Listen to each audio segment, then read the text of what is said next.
Okay, so we've got an amazing group of folks here. We're talking about the regenerative economy now. So we've been talking about, production streams and producing, processing, retailing. Now we're going to talk a little bit more about the financial side. And I like that it was brought up a lot by Frank in the last panel there. Don't think this could be more poignant or on topic for where we're going. So I'm going to start out and have each of you guys introduce yourselves. Hunter Lovins, President of Natural Capitalism Solutions and Professor of Sustainable Management at the Bard MBA program. I'm John Fullerton. I'm the founder of the Capital Institute. I'm also a Savory Institute board member. Very proud to be able to say that today, especially. I do impact investing, particularly around food and agriculture, including with the Savory Institute and a company called Grasslands. And prior to all that, I did a stint on Wall Street. Oh, yeah. That was kind of low. I did a stint near Wall Street. My name is Woody Tash. I'm founder of Slow Money. And we are a network, or a bunch of networks, kind of like hubs, of local investors who are, where's Frank? Frank's not in the room. I need Frank in the room. There he is. Frank's in the room. We're a bunch of investors who are non-Machiavellian. And as proof, I brought up one visual thing. I wasn't going to bring this up.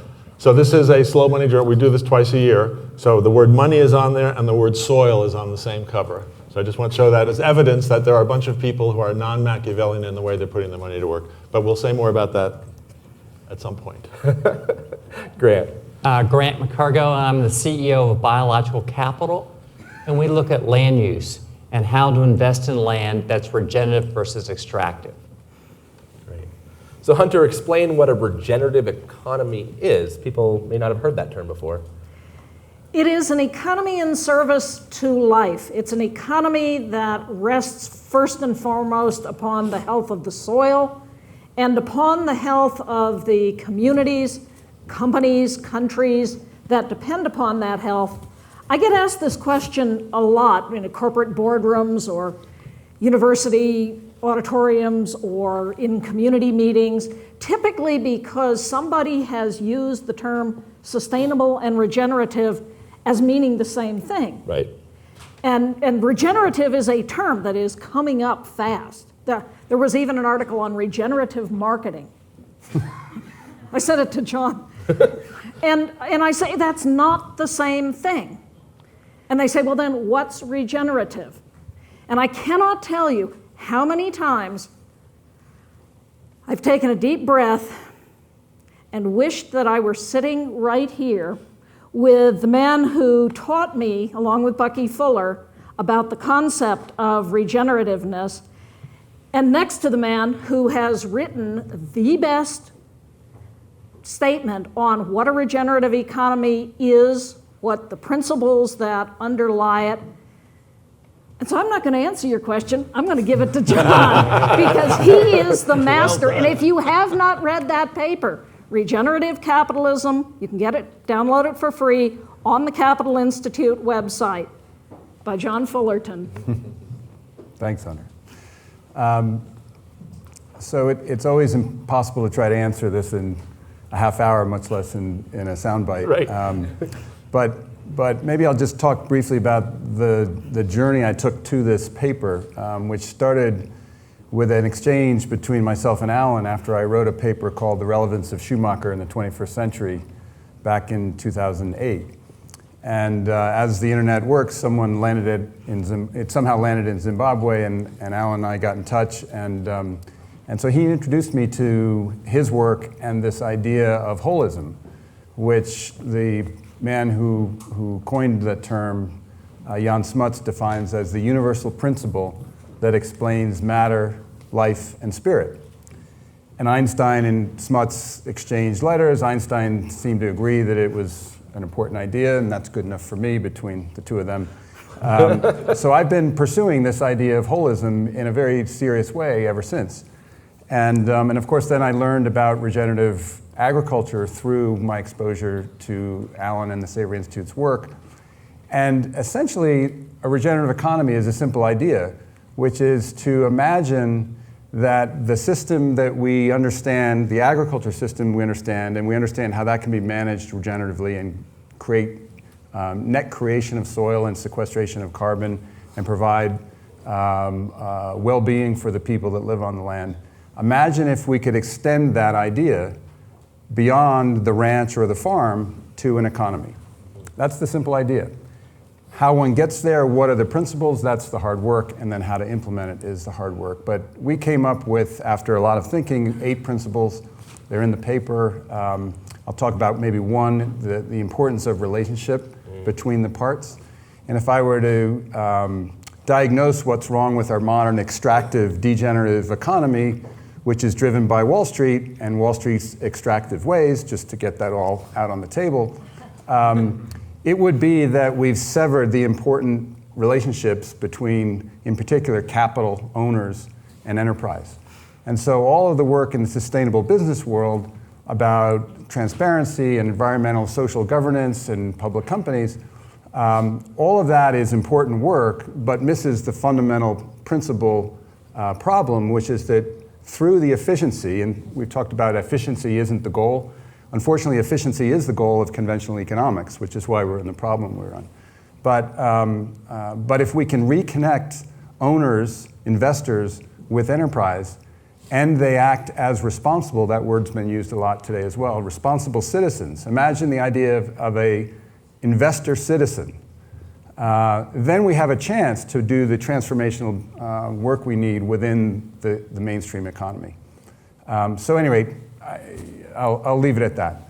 I don't know if you guys noticed in all of the films and each of the projects, we've been playing with that role of relationship. And so we've had that inferred in each piece that, you know, White Oak has a relationship with Epic. Phyllis has a relationship with Maple Hill Creamery.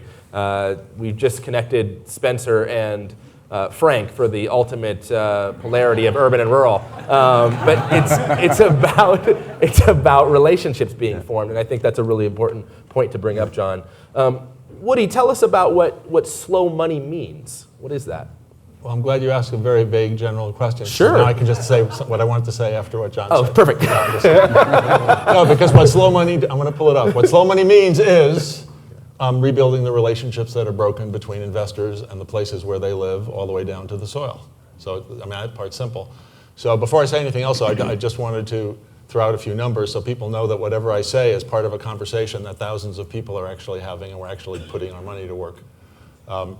So this year, after 7 years of investing, we just crossed $50 million into over 500 small food enterprises, and that's in dozens of communities, mostly in the US, a little bit in Canada, and a couple in France. So if you do the math of 7 years and dozens of communities and $50 million and 500 things, you realize it's a lot of very small, I'm going to keep using the word non-Machiavellian, just because it's fun to say. And by the way, I really want to know what makes Italian leather so great. That no one, I mean, does everybody already know that? It's Italian, right? Who said that? Okay. What we're doing is starting with a few principles. The first one is we must bring our money back down to earth. And these are all these are said non-professional. This is about people, just regular old people trying to figure out what to do with their money. So if we had more time, we could talk about what does that mean. In this group, I don't have to really say what that means. We were talking about the soil and all the connections. But the way we're doing it, basically, the main mechanism that we're doing is by just bringing people together in small groups in the communities where they live and saying we got to take some of our money out of Wall Street and put it to work directly near where we live in small food enterprises. And then we do talk a lot about the soil. That's why I brought that out and showed that we have soil there. I mean, it's all, ultimately, to me, the soil is the ultimate metric of a whole bunch of other things, and we all said that a lot today. But then, so I will explain what I mean by non-Machiavellian to just say, all of us who are doing this are willing to make less money. Now, does that make less money than what, you could say, but we're willing to, let's say, assume more risk and make less money. We're not being compensated for the risk. And why is that? Because we're in direct relation with the thing we're investing in. So the innate value of all that, all those other values that we all, community and health and the future and carbon and all the different things, some of which we know how to say and some of which may be more intuitive, we experience it because we're in direct relationship. So we're able to put some kind of a value on it even if we can't quantify it. Actually, if I could just take off that, I think this is where I'd like to challenge you on that. And I think Frank said it well. I think the reason sustainability has challenged people, they think it should be less performing. I think it's more a time value of money, and it's going to take longer to maybe see the returns, but the returns will be greater. It's back to sustainability. We're losing. We have to go regenerative because we have to catch up from what we've done. Business challenge is we've siloed all of our systems, especially around food and agriculture, where if I'm a farmer, if I got cows in Marin County now, I have to drive them 4 hours to get them processed. All that infrastructure is gone that used to be in our country. So we have to rebuild that infrastructure to do almost everything that's been talked about today. And that's why this kind of event's very powerful to do that. But I believe John is going to make more money. It may take longer to get there, but I bet I'd rather have his investment portfolio than a standard at Wall Street portfolio who doesn't have these metrics. So I think it's more our desire to have returns and look at the stock market every day to say, what's the long view? If I'm a rancher and I'm building my soil every year, it's worth more and more. It's more and more resilient, should be more productive. But it takes time to build that capacity. Now what we're missing is we're so siloed, we need to build a whole new infrastructure again of many small to get to that scale. And that's where I think we are in a tipping point now that we're going to start seeing that change happen. All of us have been involved in this up front here for years. It's been a very painful process. But as we get enough, many small, that scale will change. And I think we're seeing the investment community now too saying, we want more. I think the challenge I face is people want to throw too much money at us. We don't know how to place that capital intelligently yet because it's so small. How do you manage that? And that's where the capital side is struggling on many smaller scale versus, hey, I want to give it all to a huge corporation. Mm-hmm. Quick reply.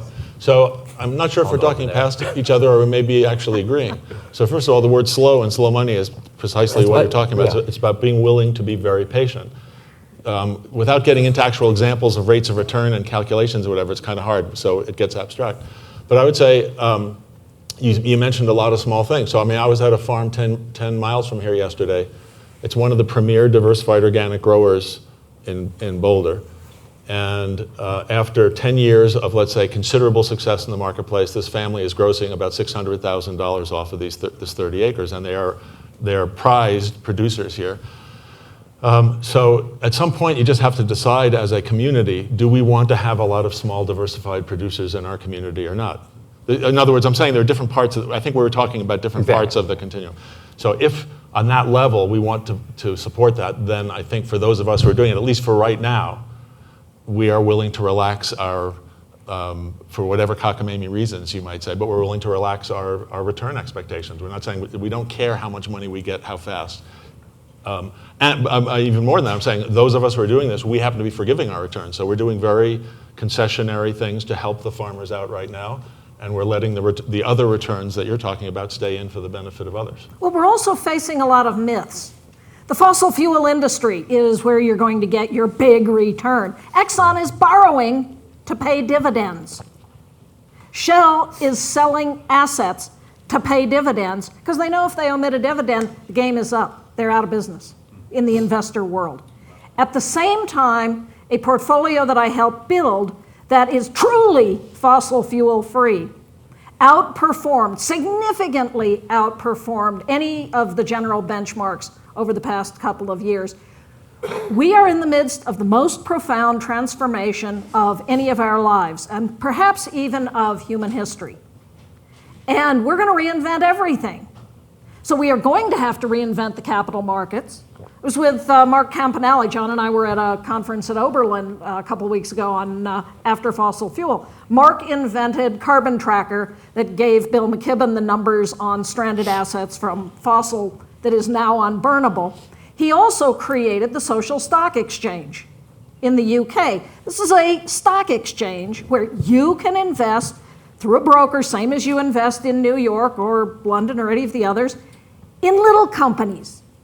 What if we had a social stock exchange, or worked with Mark to make this possible, for all of the Savory ranches, where people can start investing into these to enable Jeff to build the tannery, to enable young people to afford to own land that they are going to keep in agriculture.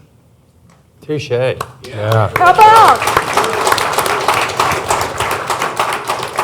Go ahead, John. One final point on this sort of, do we invest for a low return or a high return thing? The thing that people that are involved in regenerative agriculture get in their bones that those of us in the mainstream world don't is the importance of resiliency.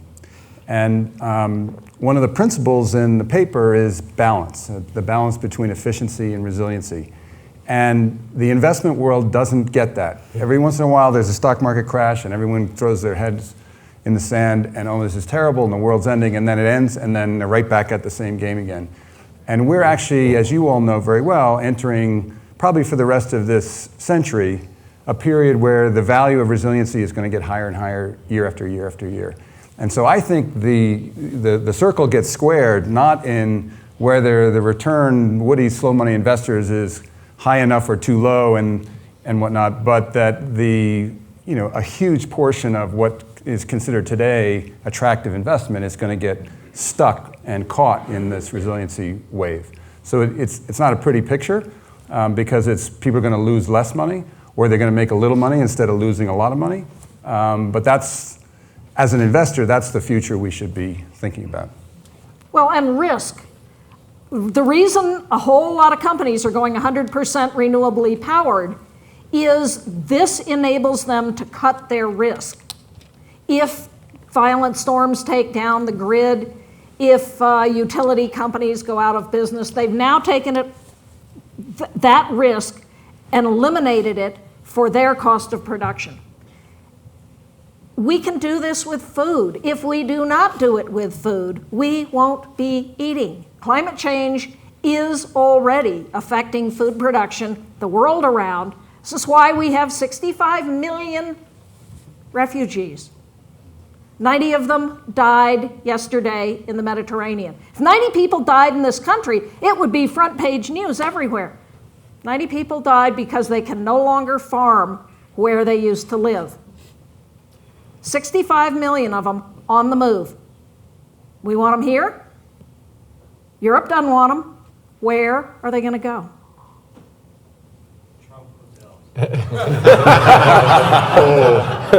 Grant. I have a question. I have a question for Hunter. That should be edited out for the rest of the country. Hunter, if you gave an analogy about Exxon is borrowing money to give dividends. And we know right now in the renewable energy business, if the government got out subsidizing everything, renewables are actually more competitive today. Absolutely. What about food? What about getting the government out of food? Wouldn't that also solve a lot of these issues because we would level that playing field? Sure, capitalism is my middle name. Natural capitalism solutions. I have for a long time said, get rid of all these subsidies. They are skewing the market. It was said earlier, when you have crop insurance, what do you get crop insurance for? Beef? No. Corn. Lamb? No. Yeah, growing corn to feed the cows. The cows shouldn't be eating it in the first place. Makes them sick, which makes us sick. We're subsidizing all the wrong things. And what is it, $10 million a minute in subsidies to the fossil industry? 12 times the number of subsidies to all forms of efficiency and renewables. And despite that, Dubai for a month had the world record of 2.99 cents per kilowatt hour for a utility scale solar array. New coal plant, 10 cents. And then a month later, Chile beat it with 2.9 cents. Wind's at 2 cents. The stuff's already cheaper despite all the subsidies going to fossil.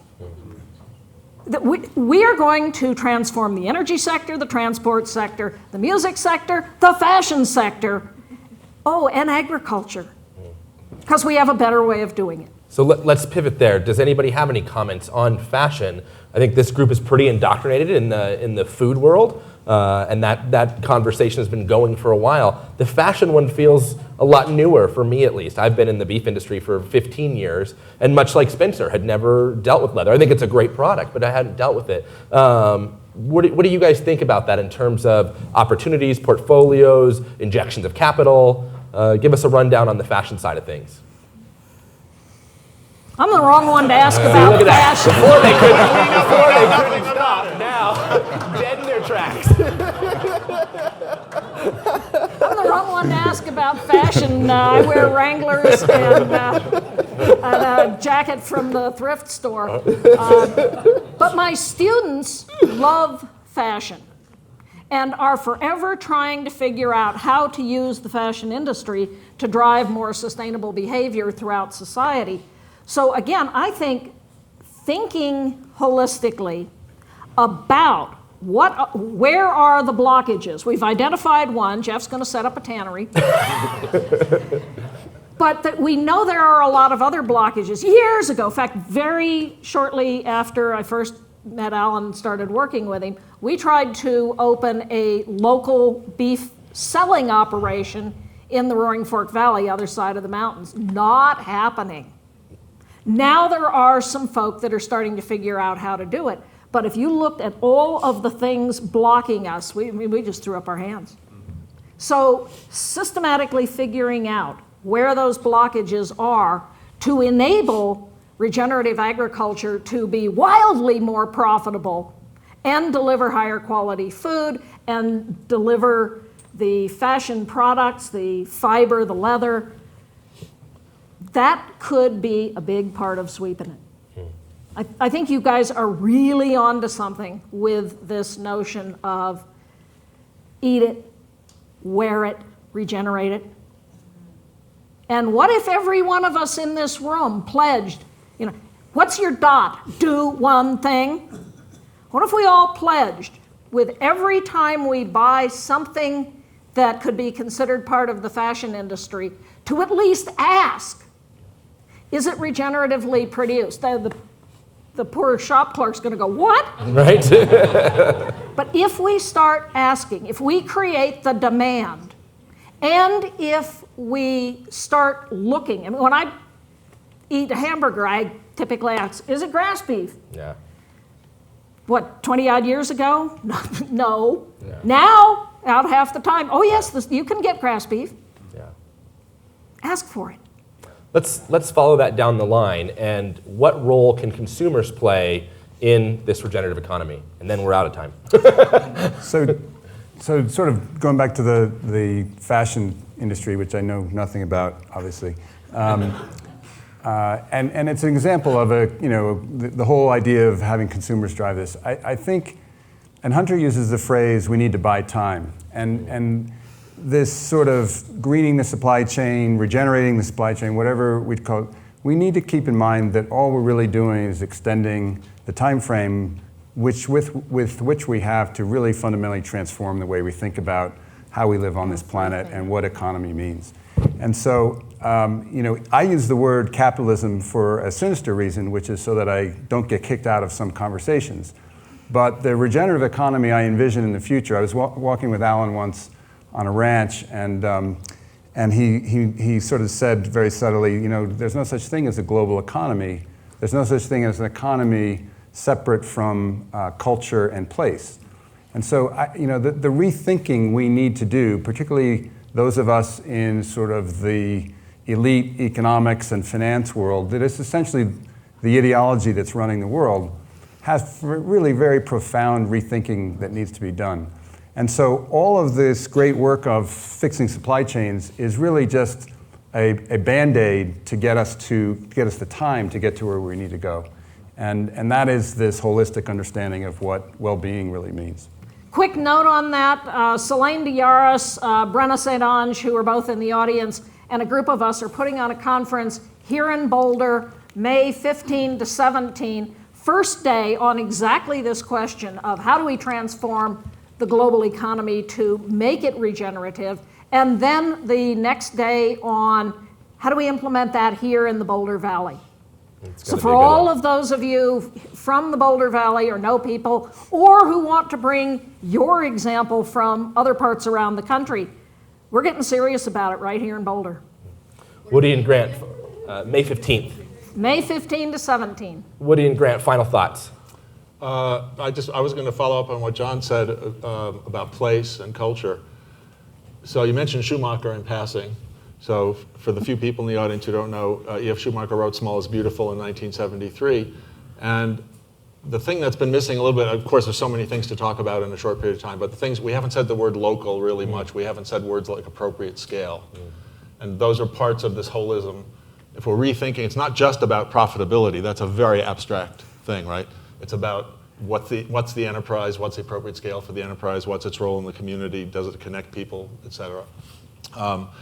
And so I was thinking before, earlier today when somebody was up here speaking, and the phrase, the great monoculture in the sky, kind of just came to me for who knows why, meaning Wall Street, meaning our money zooming around the planet. So while we are talking about all these values that we want, if our capital is invested while we are trying to do all these changes in this very, what's the word, commodifying, centralizing. I love the way Will Harris talks about all this stuff, but it's this horribly abstract, something that is breaking relationships at every level.